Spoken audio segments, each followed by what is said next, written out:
Coba kalau bareng-bareng begitu saja di alun-alun Sragen, nggak usah pakai ceramah, nggak usah pakai ngapa-ngapain, muslimah duduk seperti itu setengah jam saja, itu malaikat-malaikat Sragen dan sekitarnya geger. Malaikat-malaikat Sragen dan sekitarnya geger. Ini kok perempuan-perempuan di Sragen yang biasanya urusannya berambang, biasanya urusannya bawah, biasanya tanya di pasar harganya yang lagi naik apa, yang turun apa, kok tiba-tiba kumpul di alun-alun, nggak ngomong apa-apa, cuma ngomong Allah, Allah, Allah, Allah.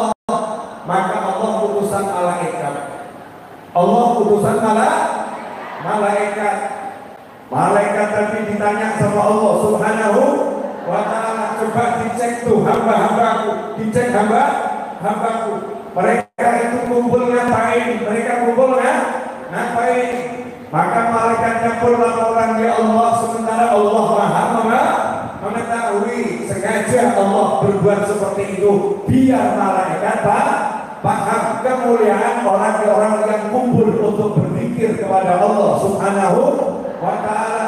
Saat itulah malaikat menjawab, mereka kumpul berzikir kepadamu ya Allah. Maka Allah nanya lagi sama malaikat, coba dicek itu ya, kumpul zikir itu mintanya apa? Mintanya apa? Saya mau nanya, dengan minta surga atau minta neraka? Minta surga atau minta neraka? Maka malaikat laporan, ya Allah, mereka nggak minta apa-apa, mereka cuma minta surga.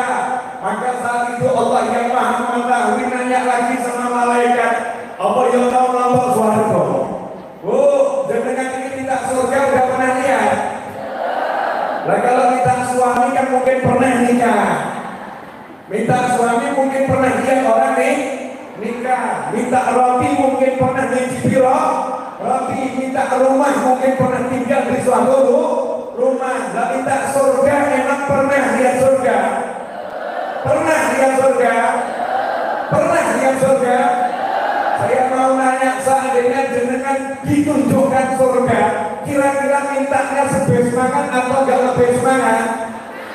Lebih semangat. Maka malaikat menjawab, ya Allah, mereka tidak minta apa-apa, hanya minta surga. Maka Allah nanya lagi sama malaikat, sementara Allah maha mengetahui mereka itu minta surga, apakah mereka sudah pernah lihat surga? Dijawab oleh malaikat, belum, mereka belum pernah melihat surga. Seandainya mereka melihat surga, tentu mereka akan lebih giat berzikir, lebih giat beribadah kepada-Mu ya Allah. Maka saat itulah Allah nanya lagi, mereka itu minta diselamatkan dari apa? Yang paling kita inginkan selamat dari apa? Selamat dari siksa neraka. Pengen selamat dari siksa neraka, gak pengen masuk neraka. Jadi kita sholat, kita zikir, kita ibadah, kita sedekah, kita birrul walidain, kita silaturahim, kita kumpul semacam ini, pengen selamat gak sentuh api neraka, gak disentuh siksa kubur, pengen selamat, intinya itu. Maka malaikat ditanya sama Allah Ta'ala, selain minta surga, mereka pengen dilindungi dari apa? Saat itulah malaikat menjawab, mereka minta dilindungi dari siksa neraka. Allah pun nanya, nah apa mereka pernah lihat siksa neraka? Maka dijawab, enggak pernah ya Allah. Bagaimana kalau mereka lihat neraka? Maka malaikat menjawab, mereka tentu akan lebih giat minta diselamatkan dari siksa api neraka. Mereka berzikir, hanya minta Engkau ya Allah, mengharapkan Engkau ya Allah.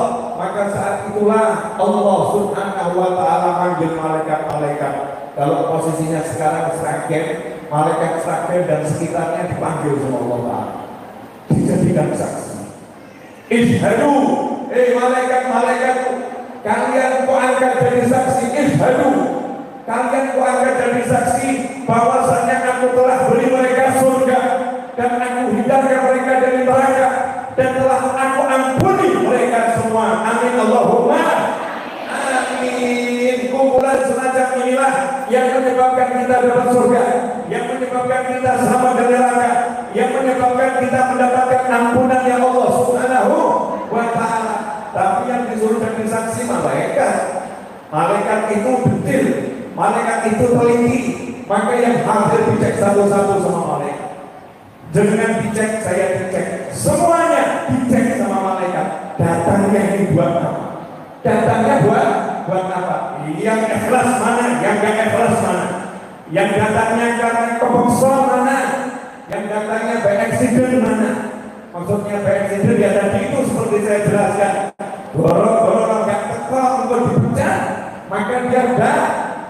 Gara-gara kalau gak datang nanti dijauhi temannya, maka dia datang. Gara-gara dia kalau nggak datang nggak bisa nagih utang, karena yang ditagih ada dalam kumpulan ini. Dicek sama malaikat, ternyata ada orang itu. Innal ja'ali hajat. Malaikat lapor sama Allah Subhanahu wa Ta'ala, ya Allah, itu di tengah-tengah mereka ada satu orang yang datang bukan pengen minta surga, yang datang bukan pengen selamat dari neraka, yang datang bukan pengen dapat ampunan, tapi punya hajat, punya kepentingan kepada yang hadir di situ. Nagih utang. Contoh, nagih utang. Apa kata Allah Subhanahu wa Ta'ala? Yang itu juga aku ampun. Yang itu tadi yang niatnya tidak beres itu, yang niatnya tidak betul itu juga aku ampuni. Kenapa bisa begitu? Karena humul qaumul la yashqa bihim jalisuhum. Orang-orang yang seperti kita ini, yang semacam kita ini, yang dicari cuma surga, yang ditakuti siksa neraka, yang diharapkan ampunan Allah Ta'ala. Humul qaum, kata Allah Ta'ala, humul qaum la yashqa bihim jalisuhum. Mereka adalah satu kaum, siapa yang duduk bersama mereka gak mungkin celaka, gak mungkin sengsara. Kalau bahasa Jawanya, yang datang kumpul semacam ini ketularan barokahnya. Berkah kumpul, dosanya diampuni. Berkah kumpul, dapat surga. Berkah kumpul, selamat dari siksa api neraka. Kumpul siapa? Orang yang hidupnya cuma minta surga, berlindung dari siksa api neraka. Sekian mukadimah, ceramah belum dimulai. Ya ini baru mukadimah, ceramahnya belum dimulai. Saya tadi itu nyopir dari Jakarta. Iya, saya malam masih di Jakarta, nyopir sendiri saya. Nah sampai ke rumah ibu saya pengen ikut. Ya ibu saya pengen ikut.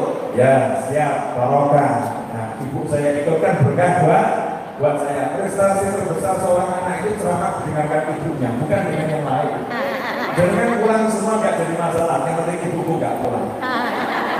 Kan begitu, itu prestasi yang terbesar. Apalagi dengan ada ibu saya juga ada ditemani, mudah-mudahan barokah, mudah-mudahan manfaat.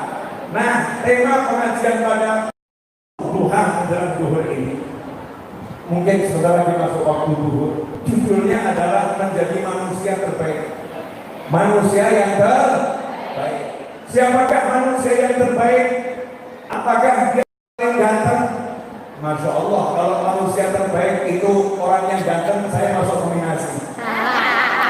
Insya Allah saya masuk nominasi. Karena ya alhamdulillah elek-elek ini ibu saya bilang anakku ganteng, putraku yang paling ganteng. Kalau nggak percaya nanya sama ibu saya. Kalau ditanya yang paling ganteng siapa? Ya anakku. Yang ngomong ada orang lain. Nah ini ternyata orang yang terbaik bukan orang yang ganteng. Orang yang terbaik bukan orang yang cantik. Orang yang terbaik bukan orang yang pangkatnya tinggi. Orang yang terbaik bukan orang yang hartanya banyak. Orang yang terbaik bukan yang punya pengikut banyak. Jadi kalau yang terbaik yang punya pengikut banyak, ketua muslimat yang usahakan ini yang terbaik. Masuk nominasi. Tapi yang terbaik bukan itu. Walaupun jenengan gak punya pengikut, apalagi jenengan sudah pengikut dan memenuhi kriteria yang disebutkan Nabi Muhammad Sallallahu Alaihi Wasallam. Meskipun sendiri, gak ada yang kenal, gak ada yang ngerti apa sabda Nabi Muhammad Sallallahu Alaihi Wasallam. Khairun nasi anfa'uhum linnas. Atau kama qala Rasulullah, the best man, manusia yang terbaik adalah anfa'uhum linnas, yang paling banyak bisa memberikan manfaat kepada manusia yang lain. Itu manusia yang terbaik.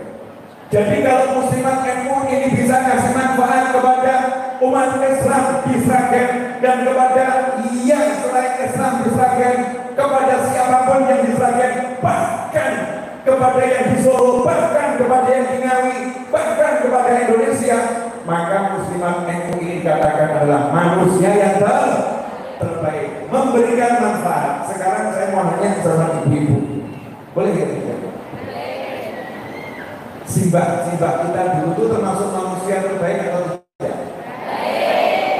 Buktinya? Jawaban saya sederhana, insya Allah terbaik, gitu ya. Buktinya, contoh, simbah itu kalau buat rumah latarnya pasti jembak, betul? Simbah kalau bangun rumah latarnya jembak. Sementara kita kalau bangun rumah nggak punya. Simbah kalau bangun rumah halamannya luas. Kita kalau bangun rumah hilangkan halaman. Kurang lebih seperti itu ya? Betul? Simbah kalau bangun rumah jejer sama tonggo nggak pakai pagar. Kita bangun rumah nggak punya tonggo, pagarnya nggak punya tonggo saja dipagari, apalagi punya tonggo. Kalau simbah nggak pakai pagar. Sehingga kalau zaman dahulu kala di desa-desa ataupun kota-kota Sragen dan sekitarnya, Surakarta dan sekitarnya, Solo dan sekitarnya, itu kita masuk desa, kita akan melihat ada lapangan dalam perumahan. Kenapa? Latar itu nyambung karena nggak ada pagarnya, latar nyambung. Kenapa simbah-simbah zaman dahulu berpikir seperti itu? Sederhana, pengen ngasih manfaat ben anak tonggo kudolan iki iso penak, sehingga anaknya, tetangga dan anaknya sendiri nggak usah main jauh. Kenapa sekarang jadi kadang ada anak ketresut? Anak ketresut bukan hilang, ketresut karena anaknya nggak punya latar, anaknya nggak punya halaman, anaknya mainnya jauh, bingung cari latar, bingung cari halaman. Kalau simbah terdahulu, masya Allah, rumahnya itu ngasih manfaat. Kemudian coba dicek, simbah itu di depan rumahnya selalu ada kendi, ada kan? Kendi. Buat apa ngasih kendi? Buat minum. Yang mau minum siapa? Siapapun yang lewat. Sekarang ini kita cari minum harus pergi ke mana? Betul. Cari minum itu tidak semudah dulu. Kenapa seperti itu? Beda konsep mengatur rumah menurut orang-orang terdahulu dan orang-orang zaman sekarang. Bahkan orang zaman sekarang bangun rumah takut buat kamar tamu. Kalau omah kamar tamu nih, lalu dulur sekolah kudu ngorone kabeh. Ruwet omah. Naudzubillah min dzalik. Kalau rumah saya bangun ada kamar khusus buat tamu, nanti saudara-saudara saya di luar kota kalau datang pada kumpul di sini semua akan nginep di rumah saya, tidur di kamar tamu saya, sehingga rumah saya jadi ruwet nanti hidupmu gak tenang. Naudzubillah min dzalik. Tapi kalau simbah terdahulu buat rumah minimal di depan itu ada amben yang besar, kemudian ambennya ada kordennya,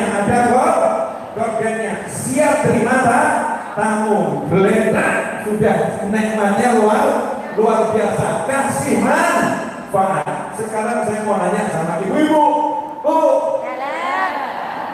tadi pagi kasih manfaat suaminya ya? Kasih sarapan. Ada yang ngomong buatkan susu, bagus. Ada yang bilang buatkan teh, bagus. Ada yang bilang buatkan kopi, bagus. Manfaat. Ada yang menyiapkan sarapan, manfaat atau manfaat? Manfaat. Ada yang ngurusi anaknya suami. Ya kalau anaknya tetap nasabnya ke bapak dulu ya. Oh yang hamil perempuan tapi yang tanggung jawab nasab harus laki. Laki-laki. Yang mandikan anaknya siapa? Yang ngasih makan anaknya siapa? Bagian ngobrol-ngobrol anak siapa? Masya Allah. Jadi manfaatnya ibu buat suami besar atau enggak besar? Kadang-kadang itu manfaat yang besar itu rusak gara-gara satu hal. Paham ya? Tolong jangan biasa dengan wajah-wajah begitu, Bu. Apa itu? Nyerahkan kopi, nyerahkan teh, nyerahkan susu, nyerahkan sarapan, ngurus anak, tapi pernah penuh. Sosok udah pakai bahasa kasar ya, dan brutal. Bahasanya kan kasar, wajahnya nggak enak, sehingga semua yang tadi mestinya manfaat jadinya rusak. Gara-gara apa? Tidak mau mengamalkan sabda Nabi Muhammad Sallallahu Alaihi Wasallam. Dalam sebuah hadis Rasul bersabda, senyummu untuk saudaramu adalah sedekah. Nah, kalau senyum buat orang lain sedekah, bagaimana senyum untuk suami tercinta? Mestinya ibu-ibu tadi pagi buatkan nasi goreng, buatkan telur ceplok, buatkan teh panas, buatkan kopi, masakkan lodeh, kemudian suguhkan sambil tersenyum dan berkata, monggo jujur. Masya Allah. Hadir di sini orangnya? Perlu dikonfirmasi. Betul bapak-bapak, para istri ini nyuguhkan dengan senyum dan mengatakan monggo jujur. Kalau yang jawab ibu-ibu. Sorry bapak-bapak dalam tekanan. Daripada dikeroyok sedikit banyak kita ngaku saja nggih. Leres. Betul. Monggo diunjuk dengan senyum. Kalau begitu itu namanya manfaat. Dengan memberikan manfaat khairun nas, langsung jadi manusia yang terbaik. Manfaat. Dulu seperti yang saya ceritakan di zaman Nabi Muhammad Sallallahu Alaihi Wasallam, ada seorang wanita udah tua renta, gak bisa melakukan apa-apa selain pegang sapu, tapi wanita ini ingin memberikan manfaat, maka setiap pagi dia menyapu masjidnya Kanjeng Nabi Muhammad SAW. Tiap pagi nyapu masjidnya Kanjeng Nabi Muhammad Sallallahu Alaihi Wasallam. Hasilnya apa? Ketika wanita itu meninggal dunia, Kanjeng Nabi gak dikasih tahu, Kanjeng Nabi sedih, kemudian nanya makamnya di mana, didatangi oleh Nabi Muhammad SAW, dikunjungi oleh Nabi Muhammad SAW, disolatkan langsung meskipun sudah dimakamkan. Artinya apa? Karena niatnya ngasih manfaat untuk umat, ngasih manfaat untuk baginda Muhammad Sallallahu Alaihi Wasallam, maka saat itulah Allah memperhatikan dan mengangkat derajatnya setinggi mungkin. Dibuktikan dengan Nabi diperintahkan menolatinya meskipun sudah dimakamkan, bukan sekedar mendoakan, tapi disuruh datang ke makamnya dan mendoakan langsung setelah menolakannya. Ini perhatian langsung dari Allah Subhanahu Wa Taala buat orang yang mau memberikan manfaat. Dan manfaat terbesar di akhir zaman ini adalah menyelamatkan umat manusia dari kebodohan, menyelamatkan umat manusia dari ketidaktahuan, menyelamatkan umat manusia dari ketersesatan. Dan itulah tugasnya Nahdlatul Ulama, tugasnya muslimah untuk mengajari anak-anaknya bagaimana cara sholat yang benar, mengajari anaknya bagaimana cara pakai rukuh yang benar, pakai mukena yang benar. Itulah tugasnya muslimat NU, ngajari keluarganya bagaimana cara wudhu yang benar. Itu yang mau ngasih manfaat dengan ilmu, maka adalah manusia yang paling baik menurut versi Kanjeng Nabi Muhammad Sallallahu Alaihi Wasallam, versi yang paling benar. Karena versinya Nabi bukan versinya pakar, versinya Rasul bukan versinya orang pintar, versinya utusan dan kekasih Allah bukan versinya orang-orang yang punya gelar. Inilah yang harus kita anut kalau kita mau jadi manusia yang terbaik. Yuk kita berikan manfaat. Bu, mohon maaf. Nanti dicek anaknya di rumah itu. Kalau sholat pakai rukunnya udah benar atau belum. pakai mukenanya udah bener atau belum, meskipun sudah berkeluarga. Banyak yang pakai mukena sholat rambutnya keluar titik, ya rambutnya keluar dikit. Berapa banyak yang pakai mukena itu lehernya sini kelihatan. Berapa banyak orang yang sholat kemudian kakinya kelihatan. Berapa banyak ya orang yang sholat pakai rukuk yang tidak terusan tapi potongan. Ya, sementara dia tidak pakai baju di dalamnya lagi karena tergesa-gesa dari kamar mandi. Pelakunya hadir di tengah-tengah kita, saudara-saudara. Mesti kan pelakunya ibu, masa bapak. Pelakunya hadir di tengah-tengah kita. Waktu rukuk gak perhatian, ternyata belakangnya tersingkap sehingga tubuhnya kelihatan, auratnya terbuka. Meskipun gak ada yang melihat, sholatnya tidak sah, sholatnya batal demi hukum dengan sendirinya. Hal-hal yang semacam ini jangan diremehkan. Kadang kita menganggap remeh urusan wudu, kadang menganggap remeh urusan bersuci, kadang menganggap remeh urusan buang hajat kecil. Ingat gak kisahnya ketika Kanjeng Nabi Muhammad SAW jalan-jalan, kemudian berhenti di tengah jalan, melihat ada dua kuburan, dua makam. Nabi Muhammad SAW kemudian mengambil dahan kurma. Setelah itu ditanam di dua makam tadi.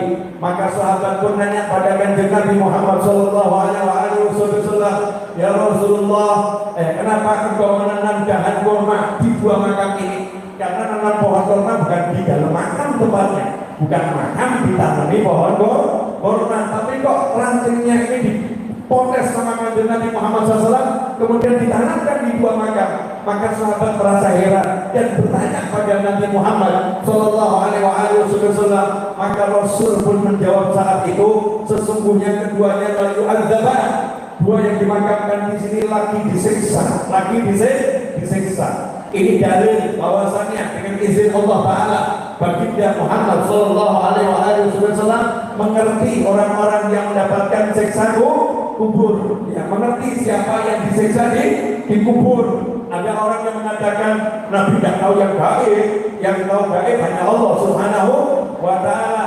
Memang betul yang tahu yang gaib hanya Allah, tetapi Allah memberitahukan yang gaib kepada hamba-hamba pilihannya. Kanjeng Nabi tahu ada malaikat Jibril alaihissalam. Malaikat Jibril itu juga termasuk malaikat yang tidak iman dengan gaib. Kanjeng Nabi tahu surga, bahkan masuk ke dalamnya. Tahu neraka, bahkan survei dan bertemu malaikat menjaga neraka. Kanjeng Nabi Muhammad SAW bahkan ketika sholat pernah maju kemudian mundur lagi, agak maju mundur.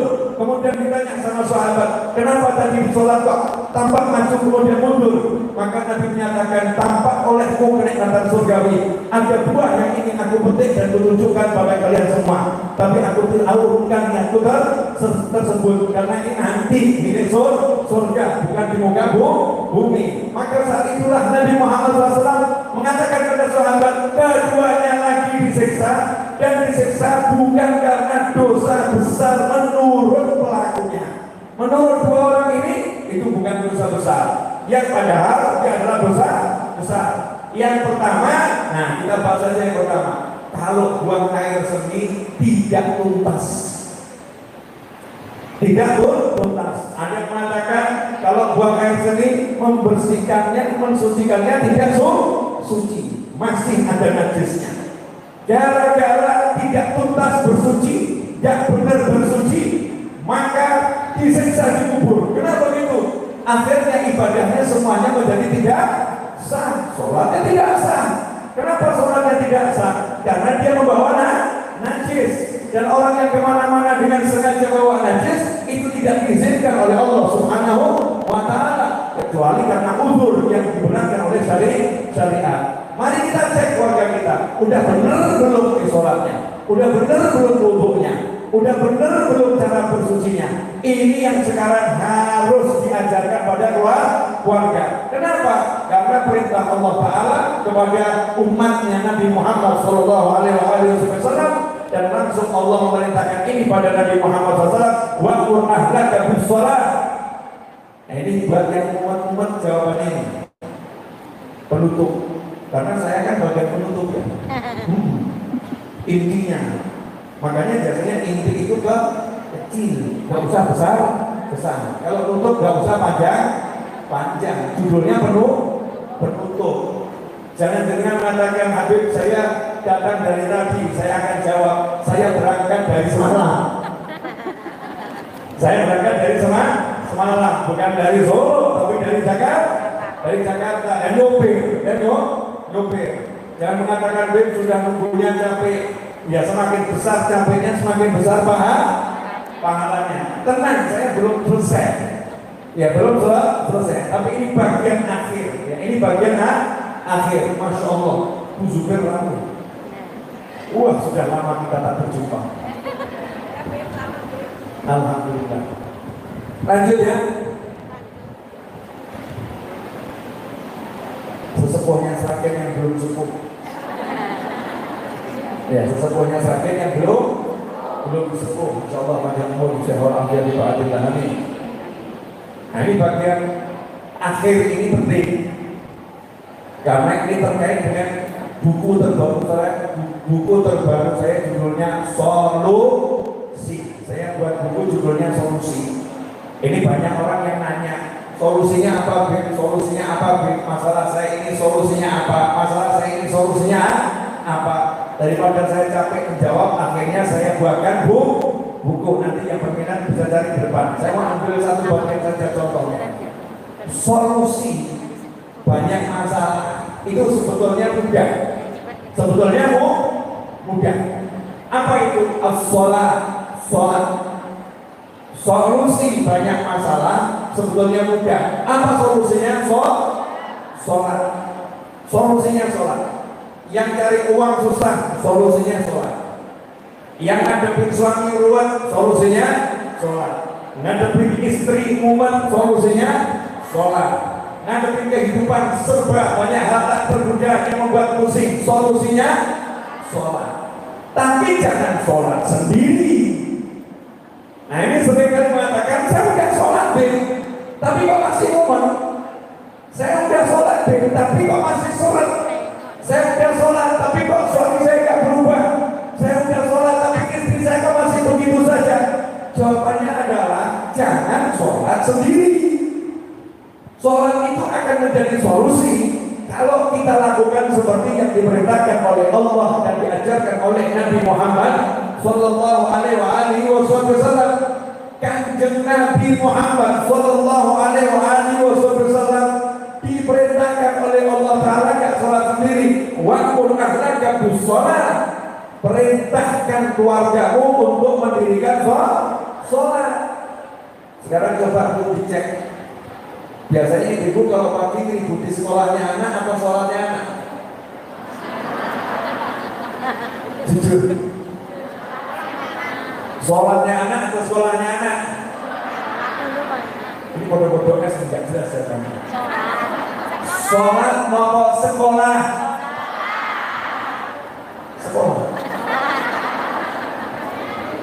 Imbang. Coba yang ributi sholat angkat tangan.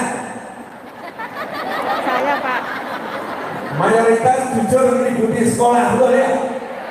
Ayo kita tangi, bangun, nanti terlambat sholat sekolahnya, betul ya? Bajunya buat seragamnya mana? Seragamnya belum disiapkan, betul begitu? Tapi kalau sholat pernah tidak ngomong? Ayo bangun, sholat, seragam sholatnya mana? Seragam sholatnya mana? Nanti terlambat loh, pernah ngomong begitu? Apa kita cek sholatnya anak kita? Kumpulnya mana? Kopiahnya mana? Baju rakwanya mana? Bangun tidur, sholat, kaos oblong, pakai celana panjang. Ya, seperti orang mau sepak bola. Anaknya begitu dibiarkan saja. Apakah itu melaksanakan perintah Allah? Apakah itu melaksanakan perintah Nabi Muhammad SAW? Wa'mur ahlaka bis-shalah, perintahkan keluargamu sholat. Di Surabaya Barat dulu ada satu habib namanya Nabi Muhammad bin Ali Asgar. Masya Allah, anaknya cerita, ayah saya itu kalau merintahkan saya sholat nggak di rumah, saya disuruh berangkat ke masjid, ikut sholat jamaah di masjid. Jadi anaknya itu dioperak-operak untuk sholat jamaah di masjid, dan selalu dikontrol. Cara kontrolnya bagaimana? Biar tahu anaknya ikut sholat. Kadang-kadang dia berangkat sholat, tapi ternyata nggak ikut sholat. Bapaknya lebih pintar.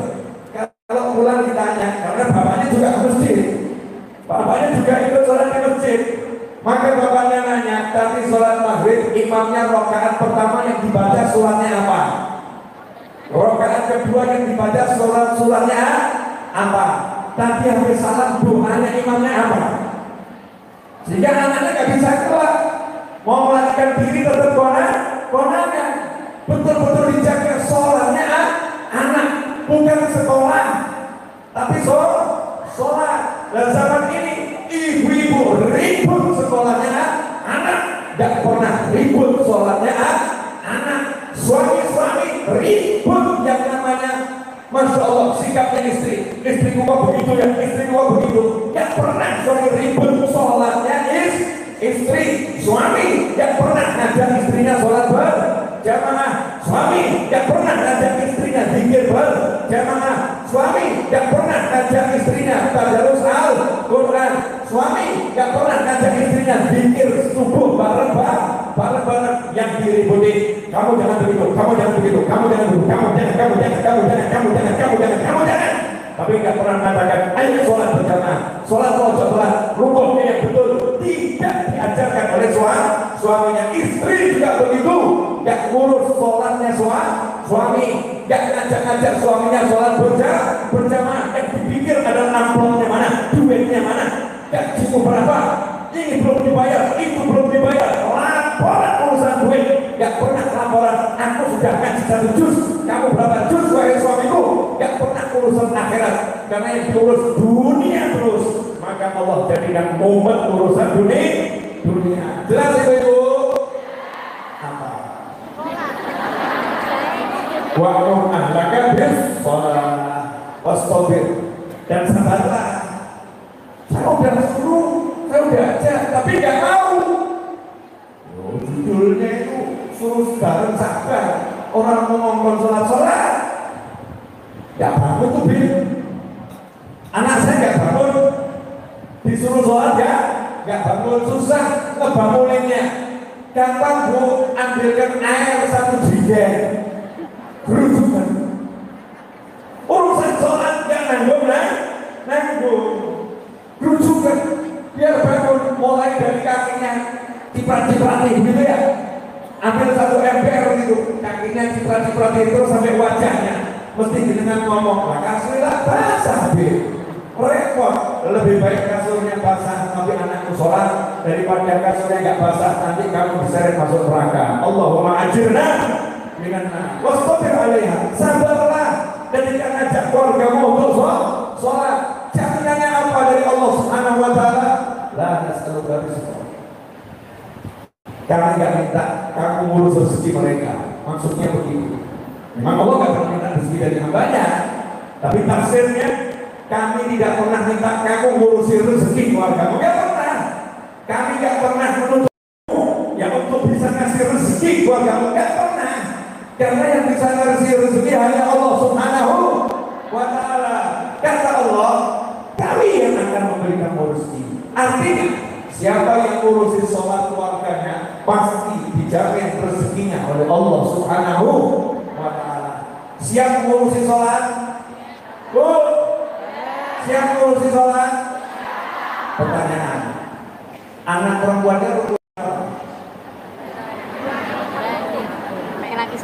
banyak mana sama baju pergi hariannya?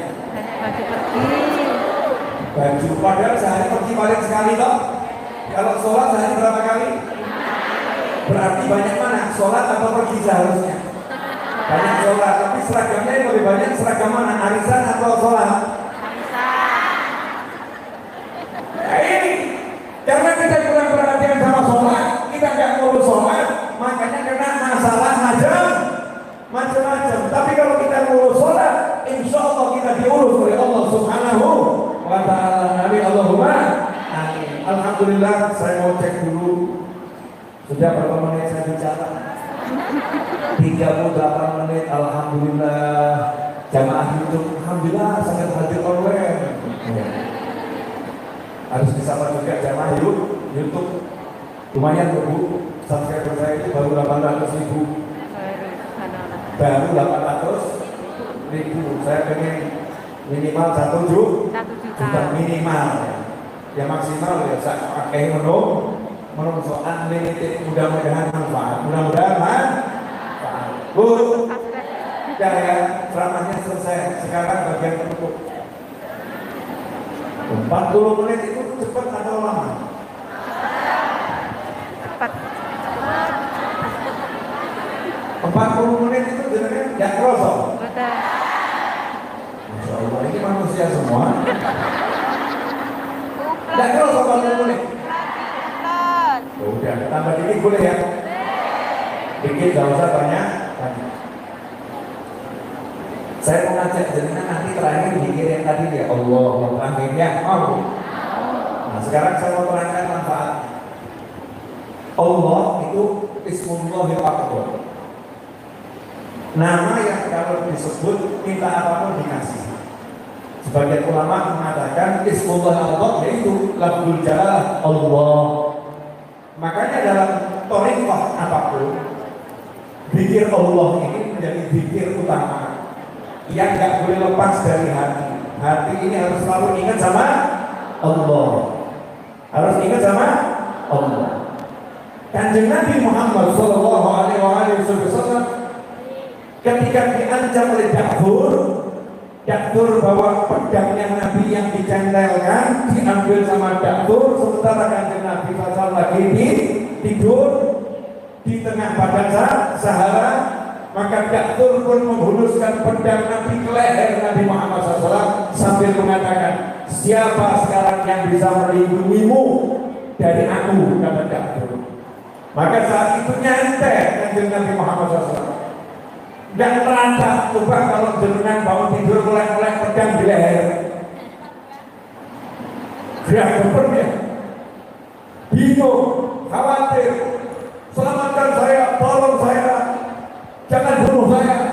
Kanjeng Nabi Muhammad SAW nyantai mengucapkan satu kata, lafzul jalalah, siapa yang bisa melindungi kamu dari aku? Maka Rasul cuma ngomong Allah, Allah, satu kata dan sekali diucapkan. Hasilnya apa? Daktur benar-benar pedangnya pun ditaruhkan, jatuh ya, setelah ditarik jatuh pedangnya, diambil ganti oleh Nabi Muhammad SAW, dihuluskan pedang itu ke leher Daktur, dan Rasul balik nanya, dan sekarang siapa yang bisa nyelamatkan kamu dari aku? Maka Daktur menjawab, saya tahu kok kamu orangnya baik, tidak membalas keburukan dengan keburukan, tidak membalas kejahatan dengan kejahatan. Saya yakin kok kamu memaafkan saya. Ya sama Nabi dibebaskan Rasul, dan sana pergi, dan sana pergi. Allah Sallallahu Alaihi Wasallam. Kata Allah ini kalau diucapkan dengan sungguh-sungguh,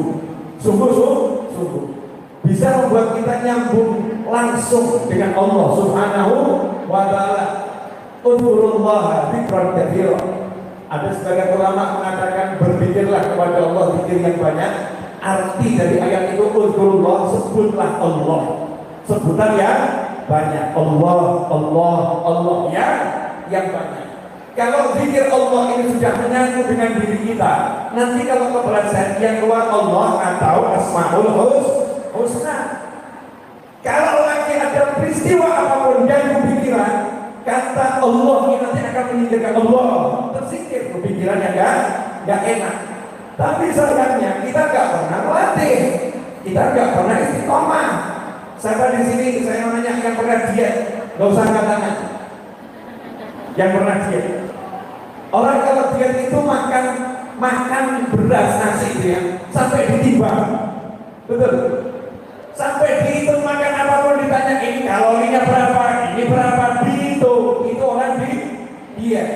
Olahraganya satu hari harus jalan kaki sekian langkah, dihitung. Biar apa?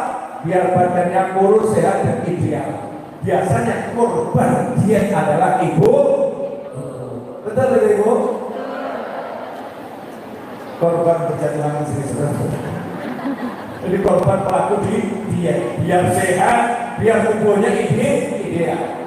Nah, karena memang latihan, ya akhirnya langkahnya ringan, jalan kemana-mana enteng, betul.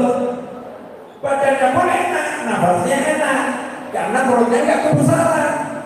Nyaman, enak, karena latihan.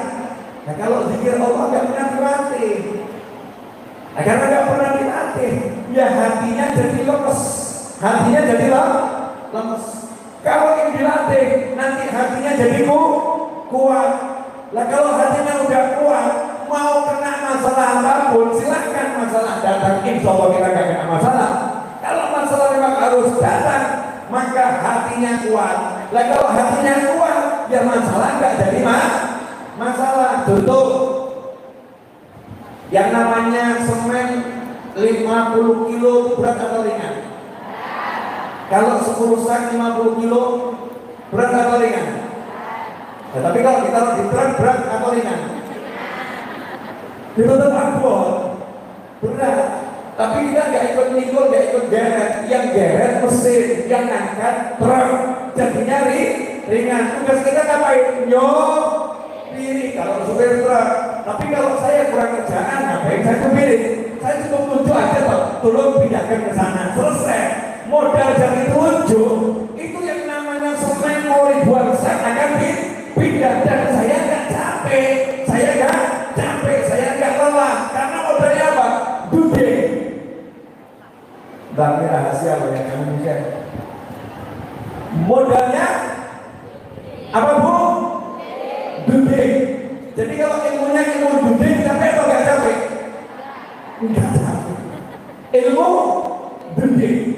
Yang ngangkat, yang mikul, yang pindah biar orang lain paham. Nah Allah ngajari ud'uni astajib lakum, jalur akai. Jadi tinggal kita ketik, itu ya Allah, itu ya Allah, itu ya Allah, itu ya Allah, itu ya Allah, itu ya Allah, itu ya Allah. Nanti yang ngurus siapa? Ya Allah, yang ngurus Allah. Tapi biar tudingannya ini jadi, ya itu caranya. Lalu kita duduk kok gak ada dikasih. Anu mas ya, pindah pakai 10 sak, pindah rolong, emasnya gak mau bergerak. Lah kenapa? Gak punya hubungan apa-apa. Kamu bukan siapa-siapa aku bukan karyawanmu, aku bukan karyawanmu. Lah kamu siapa? Duding-duding saya suruh pindahkan semen 10 sak, edan alamu ya. Aku nurut jawabmu di Medan. Nggak kenal, nggak ada hubungan kok dulu. Tapi coba kalau yang saya suruh itu adalah karyawan saya, yang saya suruh itu adalah santri saya. Tolong pindahkan semen 10 sak itu ke sana. Maka santri saya terkokoh-kokoh. Siap Yai, siap Ustaz, siap Habib. Ngajak orang lain kalau dia nggak kuat, teman yang lain diajak, diangkat bareng sampai ke lokasi. Modal duding. Syaratnya apa tadi biar dudingannya jadi? Ada hubungan. Berarti kalau kita pengen tudingan kita jadi, kita harus punya hubungan dengan siapa? Allah Subhanahu wa ta'ala. Nah, nyebutnya saja jarang kok punya hubungan. Nyebutnya saja jarang kok ngakunya punya hubungan. Makanya harus sering bisa disebut. Nah, insya Allah sebagai penutup saya mengajak dengan semua praktek nyebut Allah, praktek kita sama Allah, praktek kita merasakan Allah itu dekat. Praktek kita ini betul-betul hanya Allah yang bisa menolong kita, hanya Allah yang bisa bantu kita, tidak ada yang lain. Meninggalkan yang namanya kemampuan kita, teman kita, siapapun itu, pokoknya aku Allah, aku dan Allah, hanya aku dan Allah, sampai gak ada jarak ketika mengucap Allah. Nanti kalau sudah jangan rasakan, rasa itu tolong disimpan, bawa pulang, tapi jangan dibuang, latihan. Makanya saya diajarkan oleh Al-Habib Anis bin Ali Al-Habsyi radhiyallahu ta'ala anhu, dari ayahnya Habib Ali bin Ali bin Muhammad bin Husain Al-Habsyi, untuk dibaca habis sholat subuh dan habis sholat asar, yaitu apa? Zikir semacam ini: La ilaha illallah Muhammadur Rasulullah, La ilaha illallah Muhammadur Rasulullah, La ilaha illallah Muhammadur Rasulullah, La ilaha illallah, La ilaha illallah, La ilaha illallah, La ilaha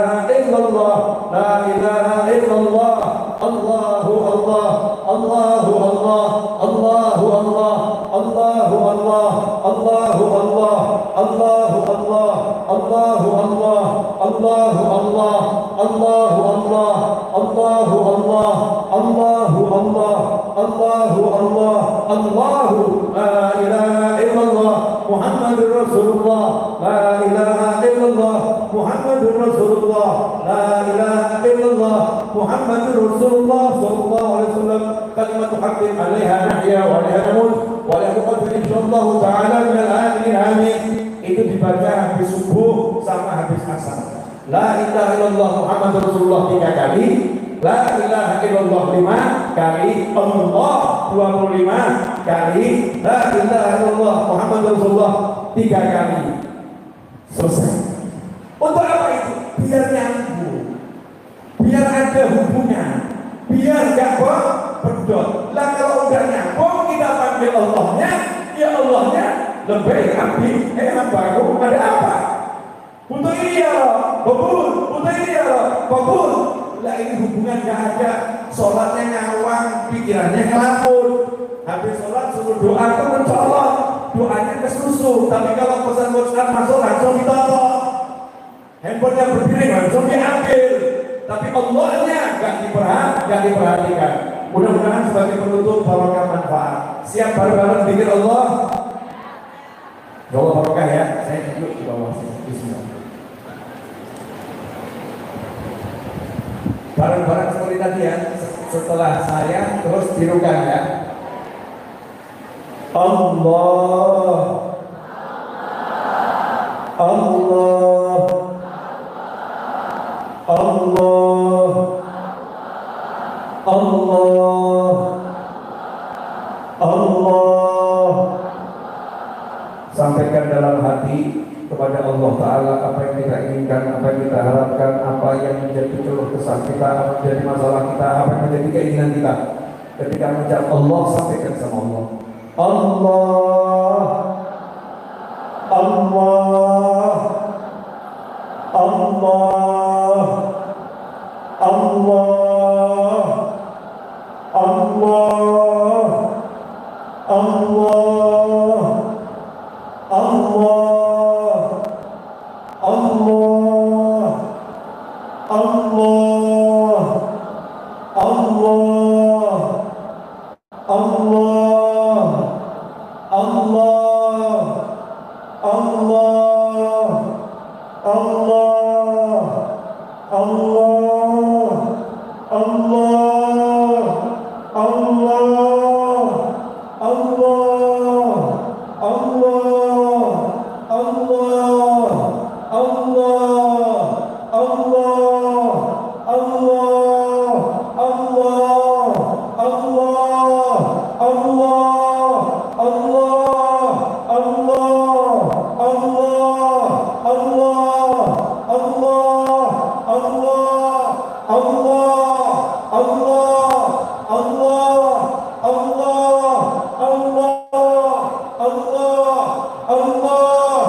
walhamdulillahi rabbil alamin. Allahumma salli wa sallim ala sayyidina Muhammadin مفتاح باب رحمة الله عدد ما في علم الله صلاة وسلام دائمين لدوام ملك الله وعلى آله وصحبه. اللهم يا رب كل شيء بقدرتك على كل شيء اغفر لنا كل شيء ولا تسألنا عن شيء ولا تحاسبنا في كل شيء وأعطنا كل شيء. اللهم اغفر لنا ولوالدينا اللهم اغفر لنا ولوالدينا وارحمهما كما ربيانا صغارا. ربنا هب لنا من ازواجنا وذرياتنا قرة اعين واجعلنا للمتقين اماما. اللهم يا اول الاولين ويا اخر الاخرين ويا ذا القوة المتين ويا راحم المساكين ويا ارحم الراحمين يا ارحم الراحمين يا ارحم الراحمين يا ارحم الراحمين يا ارحم الراحمين يا ارحم الراحمين يا ارحم الراحمين يا ارحم الراحمين. اللهم لك الحمد شكرا ولك المجد فضلا وانت ربنا حقا ونحن عبيدك رقا وانت لم تزل ذلك اهلا. اللهم يا ميسر كل عسير ويا جابر كل كثير ويا صاحب كل فريد ويا مغني كل فقير ويا مقوي كل ضعيف ويا ممن كل خائف. يسر علينا كل عسير يسر علينا كل عسير فالتيسير الأسر عليك يسير. اللهم يا من لا يحتاج إلى البيان والتفسير حاجاتنا إليك كثير وأنت عالم بها وبصير. اللهم إنا نخاف منك ونخاف من يخاف منك ونخاف من لا يخاف منك. اللهم بحق من يخاف منك نجنا ممن لا يخاف منك بحرمة سيدنا محمد صلى الله عليه وآله وسلم. احرسنا بعينك التي لا تنام واكنفنا بكلامك الذي لا يرى وارحمنا بقدرتك علينا فلنهلك فأنت رجاؤنا وثقتنا برحمتك يا أرحم الراحمين. اللهم يا رب ya Allah yang maha pengasih ya Allah yang maha penyayang, kami mohon kepadamu ya Allah, ampuni orang tua kami ya Allah. Jadikan orang tua kami bahagia dunia bahagia akhirat. Jadikan orang tua kami mulia dunia mulia akhirat. Jadikan orang tua kami selamat dunia selamat akhirat. Jadikan orang tua kami tentram dunia tentram akhirat. Ya Arhamar Rahimin. Jadikan orang tua kami bahagia dunia bahagia akhirat. Ya Allah ya Allah. Jadikanlah kami anak-anak yang bisa selalu bahagiakan orang tua kami dunia hingga jannah ya Allah. Catatlah kami sebagai anak-anak yang berbakti kepada orang tua kami ya Allah. Jadikan orang tua kami selalu ridha dan bangga dengan kami dunia hingga akhirat ya Arhamar Rahimin. Ya Allah, kami dengan di siang hari ini ya Allah memohon kepadamu ya Allah, terkhusus untuk buah hati kami, anak keturunan kami ya Arhamar Rahimin ya Allah. Jadikanlah seluruh anak keturunan kami la yaumil qiyamah semuanya beragama Islam ya Allah. Jadikan seluruh anak-anak kami sebagai orang-orang yang saleh dan salihah ya Allah. Jadikan anak-anak kami la yaumil qiyamah bahagia dunia bahagia akhirat, mulia dunia mulia akhirat, tentram dunia tentram akhirat, selamat dunia selamat akhirat. La ilaha illa anta. Tiada Tuhan kecuali Engkau ya Allah. Hanya Engkau yang mampu melindungi anak-anak kami. Hanya Engkau yang mampu mensukseskan anak-anak kami. Hanya Engkau yang mampu menenteramkan anak-anak kami. Ya Arhamar Rahimin. Tolong jadikan putra-putri kami buah hati Nabi Muhammad sallallahu alaihi wasallam. Penyejuk hati baginda Muhammad sallallahu alaihi wasallam. Jadikan putra-putri kami selalu dekat dengan kami dan kami dekat dengan putra-putri kami ila jannah ya Arhamar Rahimin. Ya Allah, teruntuk semua yang hadir di majlis ini secara offline maupun online ya Allah. Jadikan semuanya min ahli jannah ya Allah. Jadikanlah semuanya min ahli jannah ya Allah. Allahumma inna nas'aluka ridhaka wal jannah wa na'udzubika min sakhatika wan nar. Ya Allah, berilah kami surgamu, lindungi kami dari neraka ya Arhamar Rahimin. Selamatkan kami dari keburukan dunia dan keburukan akhirat. Muliakan kami dengan kemuliaan dunia dan kemuliaan akhirat. Rabbana ya Rabb, kami mohon kepadamu untuk supaya punya hajat ya Rabb, hajat yang telah ridhai ya Arhamar Rahimin. Wujudkan hajatnya dengan kemudahan dan dengan kecepatan ya Arhamar Rahimin. Hajat dunia maupun akhirat ya Arhamar Rahimin. Kembalikan kami ke rumah masing-masing dalam keadaan selamat ya Arhamar Rahimin. Dalam keadaan dosa telah terampuni ya Rabb. Hajat maqdiyah ya Arhamar Rahimin. Jauhkan kami semua dari malapetaka, dari bencana musibah dunia maupun akhirat ya Arhamar Rahimin. Allahumma berilah kami semua ya Allah rezeki sehingga kami bisa haji ke Baitul Haram ke Mekah, ke Madinah, ziarah Nabi Muhammad sallallahu alaihi wasallam bersama orang-orang yang kami cintai ya Arhamar Rahimin, bersama keluarga kami ya Arhamar Rahimin. Ya Allah, selamatkanlah kami ya Allah dalam sisa umur kami ini ya Allah, dari segala hal yang tidak kami ridhoi, malum berafiyah. Berilah kami kemudahan dalam beribadah, malum berafiyah. Ya Arhamar Rahimin, warzuqna jami'an ya Hannan ya Mannan ya Fattah ya Razzaq ya Ghani ya Mughni, arzakan katsirah thayyibah mubarakan fihi bitaban masyarrah warzuq hafiyah muslihan salam taufiq hidayah warridha wal inayah. Allahumma arzuqna jami'an husnal khatimah bil maut بعد أمر طويل في طاعتك وارزق العافية ورضا والعناية. ربنا آتنا في الدنيا حسنة وفي الآخرة حسنة وقنا عذاب النار. وصلى الله على سيدنا ومولانا محمد وآله وصحبه وسلم. الحمد لله رب العالمين على هذه النية وعلى كل نية صالحة جامعة وعلى من وسيدي وحبيبي عبد محمد بن الحبشي وإلى حضرة النبي صلى الله عليه وسلم. الفاتحة.